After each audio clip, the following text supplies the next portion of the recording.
Hello my friends, and welcome back to another Baldur's Gate 3 character building guide. Hope you're all doing well. Today, using the power of the newly released modding interface, we're going to be creating the ultimate melee wizard. Since Baldur's Gate 3 released official modding support, there are now some new classes available to everybody, no matter what platform you play on. If you're on PC or console or Mac, you will have access to these new classes. One of them, the Spellblade Wizard, unleashes devastating blows with its melee weapons, doing truly staggering amounts of damage, while maintaining access to the world-shaking enchantments that wizards are known for. This character really does it all. It can tank, it can dish out truly unstoppable amounts of melee damage, and of course it can cast high-level wizard spells, and we're going to be making a build that centers around leading your party to victory by covering every base that you might need, and obliterating your enemies with the awesome power of your magic. Now, since we're going to use a mod for this character, of course I should show you which mod that is and how you get it. So, you're just going to go to the mod manager in your main menu here, and then you're going to search for Spellblade School. This is the mod that we're looking for, and it's this one with the icon and the name Spellblade School.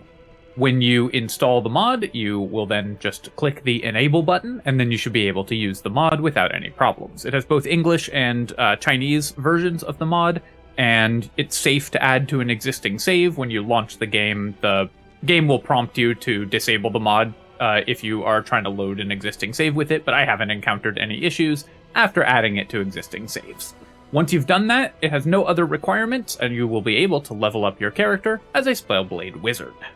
We're using Gale here as the example character, because this is a wizard build, and he is the wizard of the party. But if you're building this as a custom character, then, as usual for melee characters, I recommend Wood Elf or Half Wood Elf, because the bonus movement speed is incredibly useful for this character's positioning. This character wants to move around the battlefield a lot, so the extra movement speed is very helpful. Githyanki for the bonus Misty Step, similarly gives you extra mobility, as well as extra skill access. And if you're planning to build a monoclass Spellblade, then the Githyanki's medium armor proficiency can be incredibly valuable as well. For this build, I'm going to multiclass, so we don't need it as much, but it is extremely useful to this character. Other great options include Halfling for the rerolls on ones, which is always an incredibly valuable feature. Dwergar for out-of-combat invisibility to let you set up massive damage bursts safely, because enemies won't be able to see you coming before you obliterate them in an elemental explosion. Or Gnome for the ability to improve your mental saving throws, because that's one of the few ways this character can die. It will be very difficult for you to lose fights to physical damage, because our defenses will be so excellent when playing this character. Although this is a wizard build, we're actually not going to start with our first level in wizard. Instead, we're going to begin as a paladin. Since this is a melee spellcaster, Paladin's smites are going to massively increase our potential damage output, even more so on top of the already incredible damage output that this character has. And since we're going to take 2 Paladin levels to make use of the tremendous burst damage that we can get from that, we might as well start with Paladin as our first level to get medium and heavy armor proficiency. The Spellblade has a lot of class features that care about not having a shield equipped. You need one main hand weapon and nothing in your offhand to use a bunch of their features, but it doesn't matter what armor type we use. So if we have medium and heavy armor proficiency, that can improve our survivability as a melee spellcaster dramatically, and give us access to a bunch more of the best equipment in the game. Since we're going to start with Paladin, I recommend that we take as our subclass Oath of the Ancients, because Healing Radiance is just a really powerful ability, especially at early levels. It can help keep your character alive. We also have a lot of damage reduction on this character because of the Spellblade class features, so that multiplies the value of our healing, since every hit point is worth more when you're reducing incoming damage. So we're going to start as an Oath of the Ancients Paladin to get armor proficiencies. For our ability score selection, we want both extremely high dexterity, because this character is going to attack using finesse weapons, and extremely high intelligence, because a lot of our class features key off of intelligence, but also, of course, it powers up our spellcasting. So we're going to begin the game with 16 dexterity and 16 intelligence, as well as 14 constitution for the most powerful early game setup. Later on in the game, so this will be our starting attribute spread. Later on in the game, we will acquire the Gloves of Dexterity, and since we can't raise both Intelligence and Dex to 20 easily, this character is just going to use the Gloves of Dexterity instead of taking points in Dexterity to make sure that we're still able to hit with our attacks and land our spells with equal effectiveness. Obviously, this isn't mandatory. If you have another character that needs the Gloves of Dexterity, then you can lean more into the attacking side or the spellcasting side on this character, but when you're playing a character that wants to just be as powerful as possible and do everything, why not use every trick? For that reason, once we acquire the Gloves of Dexterity, we're going to drop our Dexterity down to 8, since it'll just be set to 18 permanently. And then we're going to boost our Wisdom to 14, and I'm going to actually recommend, and then we're going to boost our Constitution to 16, our Wisdom to 14, and then I'm actually going to recommend putting the remaining 4 points in Strength. Since we are a melee character who's often going to be wearing medium or heavy armor, the extra carry weight can actually be kind of important to make sure that we can still carry a decent selection of other stuff while using the right armor sets for us. Obviously, you can go with the 17, 16, 15 split if you are using a carry weight mod or something like this, but I think this will give you the smoothest playthrough for most characters once you acquire the Gloves of Dexterity.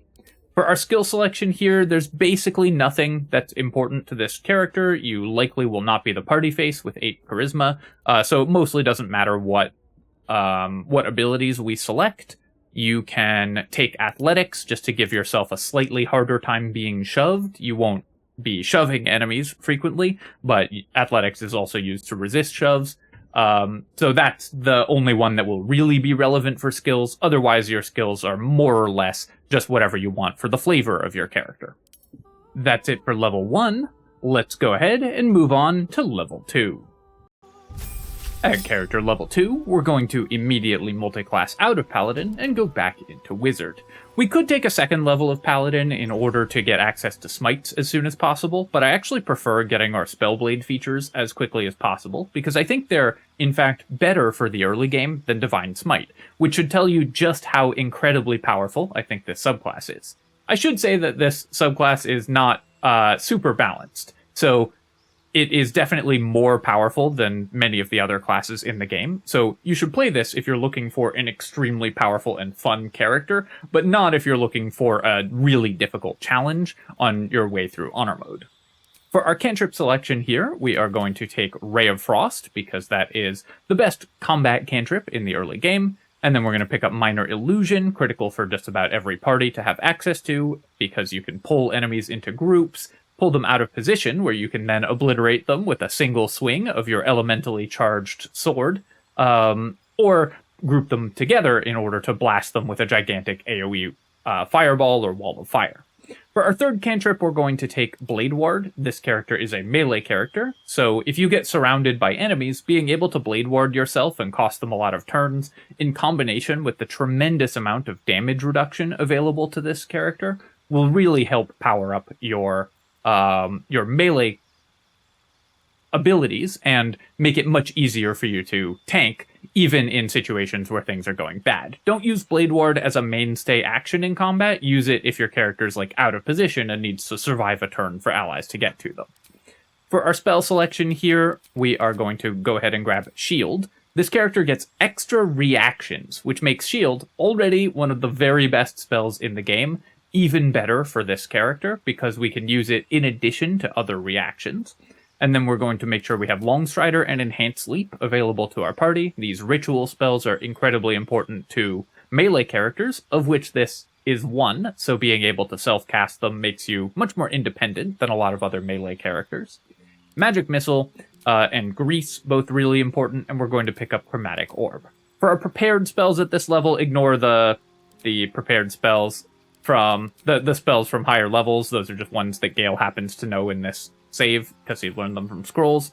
You definitely want Shield and Magic Missile. We're going to pick up Chromatic Orb, because we will use that for damage. And then you're going to prepare the rituals if you need them on this character, or if you want a different character to have those prepared, you can pick up Grease as your last combat spell.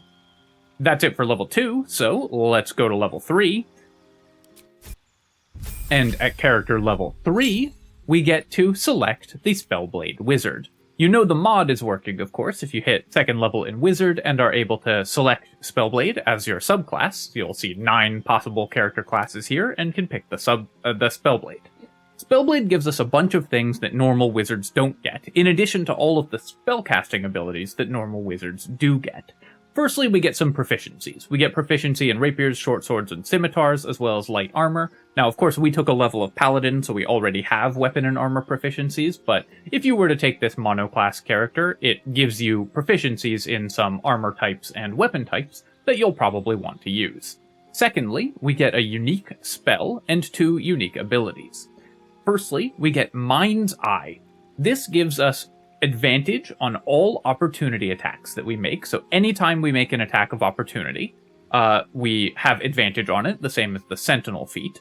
We also automatically get an attack of opportunity, which we will get advantage on from Mind's Eye, if an enemy moves into our reach. So an enemy coming to attack our wizard, who's, a squishy backline spellcaster, or so they think, is going to get stabbed right in the face as a reaction. Finally, we get an extra reaction every turn. This class feature gives us so much in a single feature that it is truly ridiculous. The amount of additional damage that you're going to get from the extra attacks is tremendous. If you put this character in the middle of enemies, they will move towards it and you'll get an extra attack. If 2 enemies move towards you, you can attack both of them.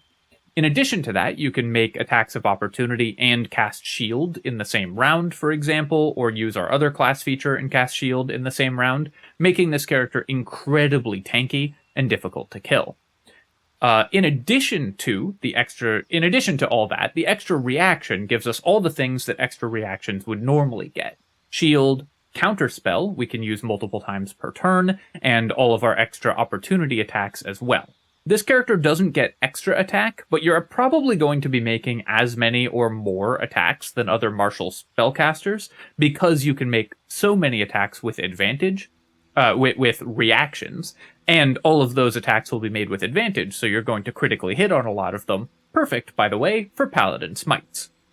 Our second subclass feature is that when we have a finesse weapon and no shield, but it doesn't matter what armor we're wearing, so we can still use medium or heavy armor alongside this effect, you can spend a reaction to reduce the damage by your wizard class level.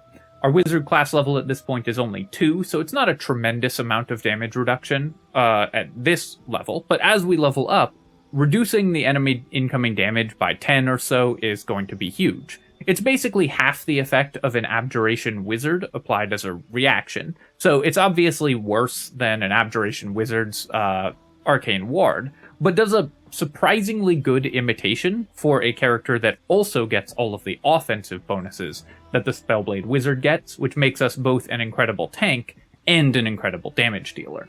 Finally, if those 2 abilities weren't powerful enough, and they are, these abilities are definitely powerful enough, we get one of the most broken spells that I've ever seen, Swift Magic Weapon. Swift Magic Weapon is a level 1 spell, so it does require a spell slot, but it takes no action to use. You don't have to spend an action or even a bonus action to cast this. You just cast it, spend the spell slot, and it happens. And then for 10 turns, your weapon gets a +3 bonus. This is going to let you hit enemies really, really easily if you've invested at all into your dexterity. And of course, it improves the damage dramatically. This is meant to make up for not having extra attack, but honestly, this more than exceeds not having extra attack and makes this character extremely accurate, with advantage on all your strikes and a +3 bonus to hit. You're never going to miss your opportunity attacks, and your main hand attacks will succeed very frequently as well, and you'll do awesome damage, especially in the early game, because of the +3 to damage rolls that this spell gives you also. On top of that, this stacks with magic weapons. So if we have a +3 weapon, such as the weapon I'm going to recommend that you use for this character, that will give your weapon an effective +6 enchantment bonus for a tremendous amount of additional damage when we're attacking only like 3 or 4 times a turn usually, but that's still a huge amount of bonus damage that we're adding and means we almost never miss our attacks. And then, of course, we'll multiply that damage even further by adding smites and the later Spellblade class features on top of it. So, Spellblade level 2, one of the strongest possible class levels in the game, because all of these class features are entirely bonkers. And you can see why I think this modded class is a little bit over the power curve of some of the base classes here. For our spell selection, it mostly doesn't matter what we're going to take. We're going to stick mostly with the spells that we already have, but of course you can grab utility spells. Thunderwave can be really useful for this character if you get caught up in melee, as can Fog Cloud, because the no-save blind can lock down enemies. And remember, you have opportunity attacks that hit really, really hard. So if you move up to an enemy and then cast Fog Cloud on them, so that the fog cloud covers them, but not you, they have a choice to make. Either they can stay where they are and be permanently blinded, which obviously is very bad for them, or they can move away and eat a devastating opportunity attack. So fog cloud is really very good for this character. It's what I recommend you add to your prepared spells list, assuming that you have the ritual spells from another character, and it'll look something along these lines, though of course you'll want to customize your prepared spell list based on what exact party composition you have. Alright, that is the Spellblade Wizard's second level, but it doesn't stop there, so let's keep powering up this character even further with character level 4. At character level 4, we're going to go back into Paladin in order to get access to our smite attacks, as well as, of course, the Paladin spells. Since Paladin is a half-caster, at level 2, we basically gain 1 caster level, so now we're capable of casting second-level spells and learning those from wizard scrolls. Since we have 16 intelligence, our wizard powers will be boosted. It's also worth noting that because we took Paladin first and wizard second, the first level of Paladin first and the first level of wizard second, we're using intelligence for our spells that are cast from scrolls and items, so this character can use Illithid powered scrolls and items without having the save DC set to the wrong item. Another reason to do things in the order we did them in. For our fighting style here, we're going to go ahead and take dueling. This character is always going to have a one-handed weapon and nothing in the offhand. We can't use a shield. The dueling weapon style lets you use a shield, but this character can't use a shield. But the +2 damage is just going to make our attacks even more devastating. For a more defensive take on the character, of course, you can take defense. Protection won't work because you won't be able to wear a shield, but either dueling or defense make excellent choices. I like the additional damage, so we're going to take dueling. For a prepared spell from Paladin, we're going to take Bless. Bless is really good to be able to cast on your party, but if you have Bless elsewhere, then you can prepare Thunderous Smite, which you can cast alongside a normal Smite, for even more burst damage to an enemy. And that might even be better under some circumstances, especially because this character... So, actually, I'm changing my mind. You're going to prepare Thunderous Smite, not Bless. In my testing, I used Bless here, but Thunderous Smite is actually better, because you can stack it on top of a normal Smite for even more damage, and because this character has a +3 enhancement bonus to its weapon. So you won't need the Bless bonus to actually hit your attacks. You'll always hit your attacks with advantage in the +3, so the extra damage potential from Thunderous Smite is going to be better.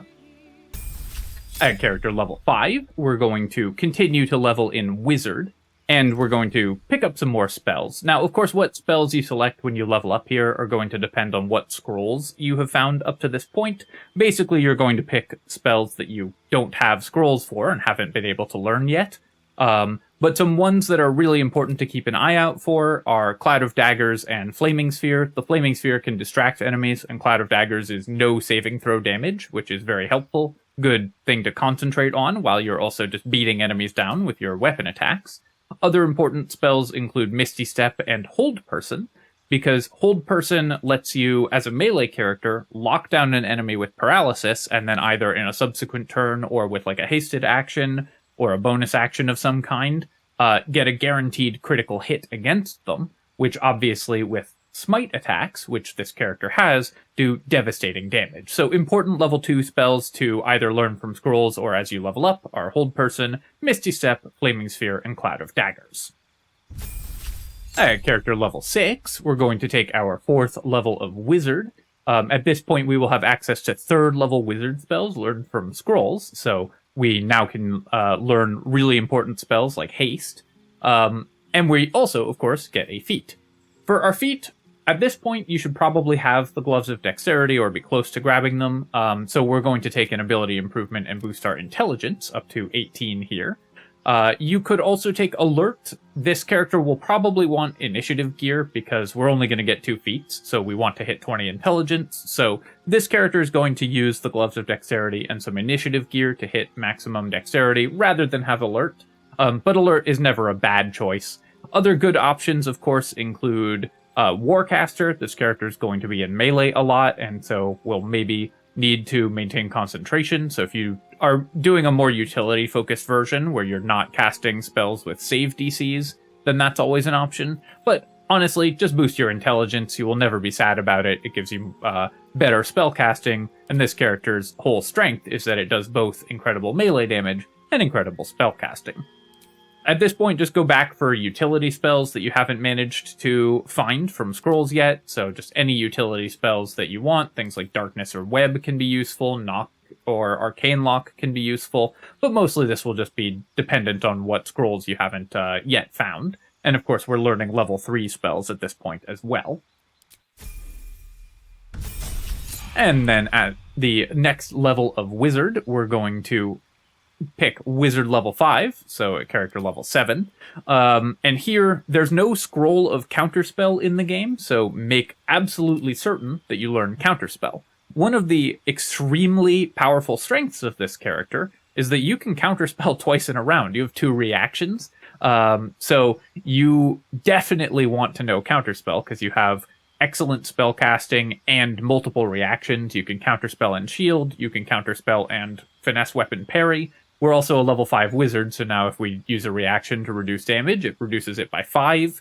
You can then have that with Blade Ward or other resistances and make this character very, very difficult to kill. Haste on yourself is really good as well, because you can use haste to both cast a spell and make a weapon attack with a smite in the same turn, for example, and other important level 3 spells like Hypnotic Pattern, Glyph of Warding, Sleet Storm, always excellent. Which spells you have selected and prepared at this level is going to depend a little bit, of course, on what you have found from scrolls, but I highly recommend that you have Counterspell, Hypnotic Pattern, and Haste prepared, because those will let you both lock down big groups of enemies, stop enemies from doing stuff, and haste yourself for additional power. Of course, if you're using a lot of speed potions, you may not need haste, because you won't necessarily need to concentrate on it. At character level 8, we get our 6th level of Wizard, and you know what that means. It's another subclass feature. This subclass feature is Spellblade Flurry. So this is basically the same as the Eldritch Knight feature, which lets you, after casting a spell, make a melee attack as a bonus action.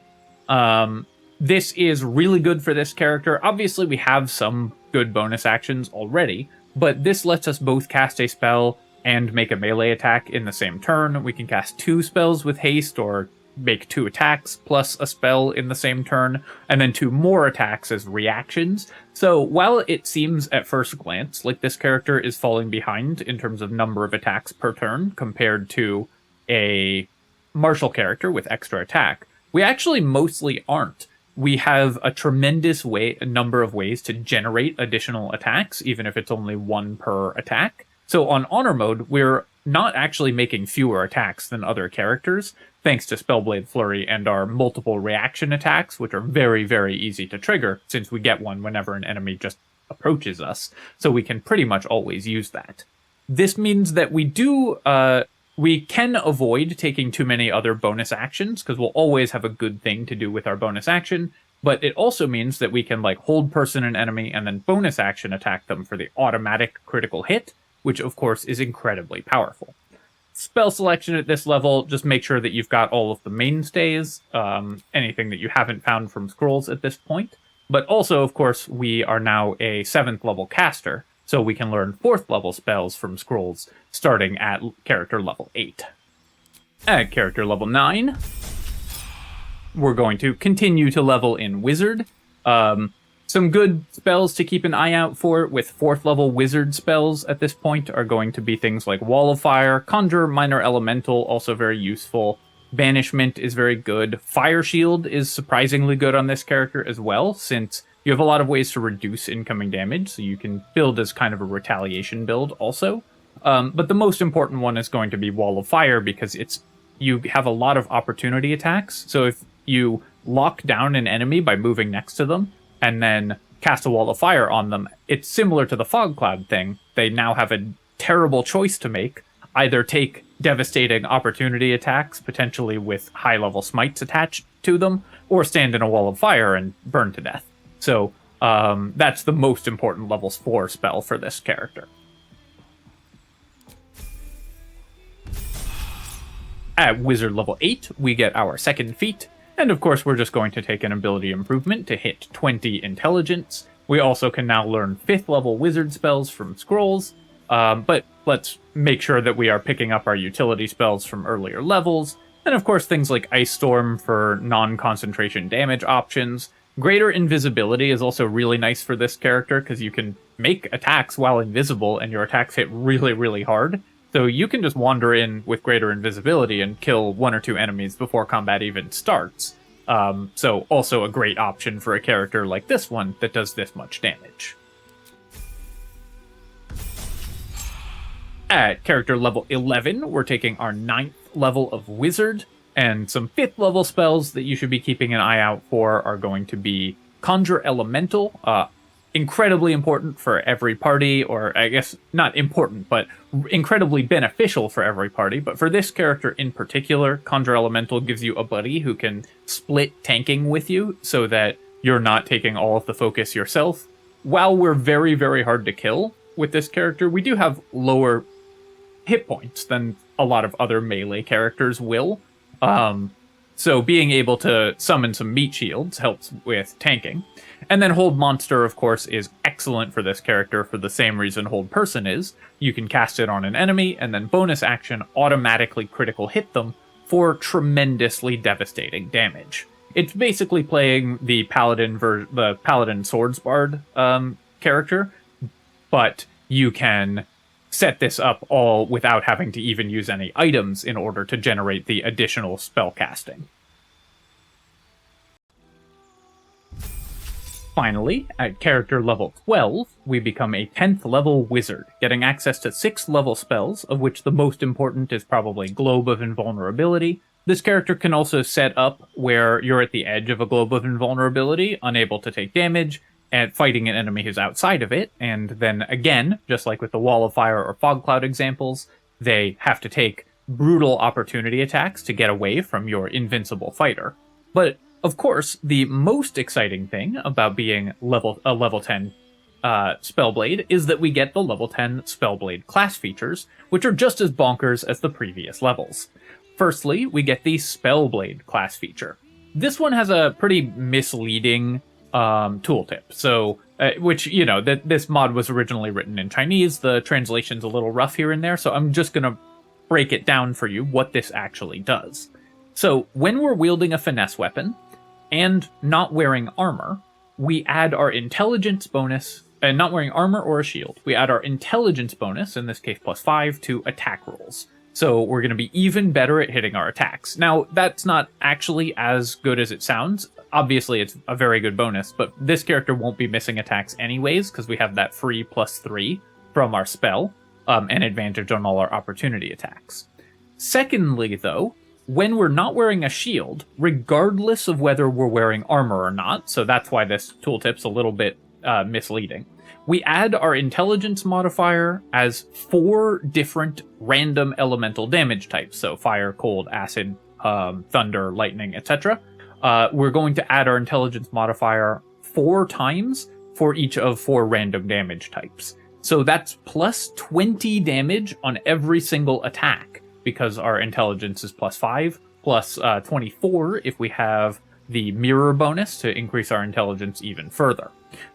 This part of the ability works even if we're still wearing armor. So you can equip a robe if you need more hit chance, but the extra damage we get if we, as long as we don't have a shield in our offhand. If you equip a shield, it goes away, but you will just be, as long as you are just wielding a finesse weapon and nothing in your offhand, dealing 20 extra damage on every single attack. That is an enormous amount of bonus damage. It's like double Great Weapon Master for every single attack that this character gets. As our second ability here, we get Enhanced Finesse Weapon Parry, and this basically, again, the tooltip's a little confusing here, but this effectively doubles the effectiveness of weapon parry, so now we are reducing incoming damage by 20 on a reaction. So we're basically the same at this level as an Abjuration Wizard, reducing enemy damage by double our wizard level. Obviously, it's still less passive and like permanent and powerful than an Abjuration Wizard, but that's still a tremendous amount of damage reduction. Scales well with the healing that we're getting from being an Ancient's Paladin and just our general tankiness overall. And if we are going to take a hit that would be too damaging, we can either shield it with a reaction or use Enhanced Weapon Parry in order to basically reduce that damage to 0. The tremendous amount of tanking ability that this gives you, combined with the enormous damage output, again, make these some of the most powerful class features in the game. A little over the power curve of the base characters, but this class is for a player who just wants to have a good time and be as powerful as possible.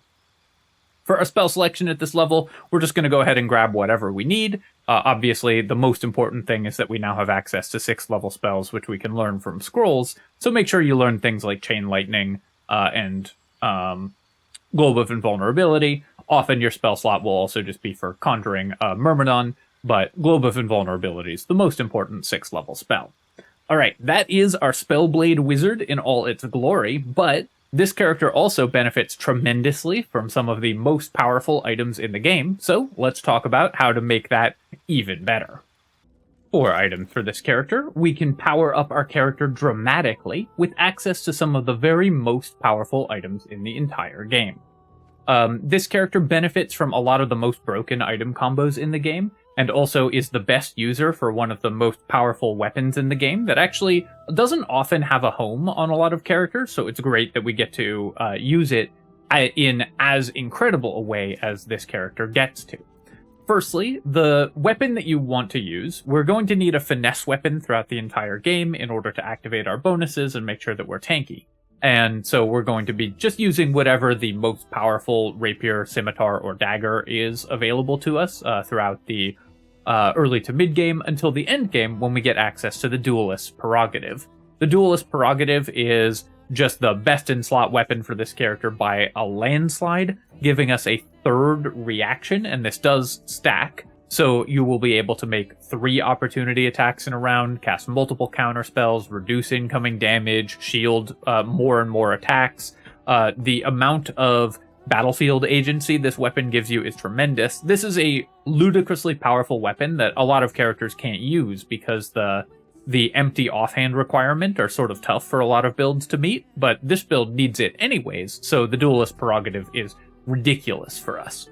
Secondly, we're looking for a good suit of armor throughout the entire game. This character has heavy armor proficiency, so critical hit immunity throughout the early and mid-game is really nice for us. It stops us from taking huge spikes of damage with our relatively low HP pool, so we'll want the Adamantine Splint. If you're having trouble maintaining concentration, you can swap to the Dwarven Splint Mail. In the end game, in order to activate the intelligence bonus to attacks, you can swap to a robe instead and use like the Robe of the Weave combined with mage armor in order to make your attacks land better. But honestly, just being in a good medium or heavy armor throughout the game will be nice, and you also probably then won't be conflicting for gear with other spellcasters that might be in your party. This character, of course, because we are a melee caster hybrid, makes use of one of the most powerful mechanics in the game, better than just about everybody else, Arcane Acuity. With the Helmet of Arcane Acuity, whenever we hit with a weapon, we're going to get 2 stacks of Arcane Acuity, which will make our spells harder to resist. This character can cast a spell, a bonus action attack, stacking Arcane Acuity for future turns. You also get a lot of attacks when it's not your turn because of your opportunity attacks, which will stack Arcane Acuity, making your spells that much more devastating when they land. Funnily enough, this character actually doesn't want the normal partner in crime for the Helm of Arcane Acuity.